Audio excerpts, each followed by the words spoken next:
Mwenyekiti, mwaka jana, na nafikiri hili ni jambo muhimu sana. Mwaka jana iko timu iliingia kwenye uwanja wetu wa Mkapa na wakachimba kwenye nyasi hizi wakaweka dawa. Matokeo yake wameleta fungus na hasara kubwa sana kwa taifa.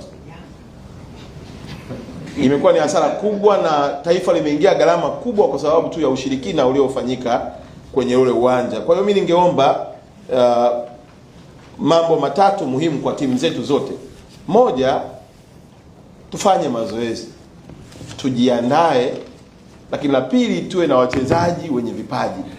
Na mwisho tuamini ya kwamba dakika 90 zinaamua mpira kwa kumtanguliza Mungu. Tukiendeleza huu ushirikina utakuja kuua watu kwenye uwanja bure na mwisho wa siku tutapata mafanikio. Na ndio maana unaona hata kwenye mageti watu wanaingia, wengine waingie kinyume nyume, wengine wanatafuta namna wakienda kwenye dressing room, wengine sio wafanyaji. Sasa hizo bidii zote na hizo mbinu zifanyike basi kwenye mazoezi na kuwapata wachezaji wazuri ili tuweze kupunguza mambo kama hayo. Na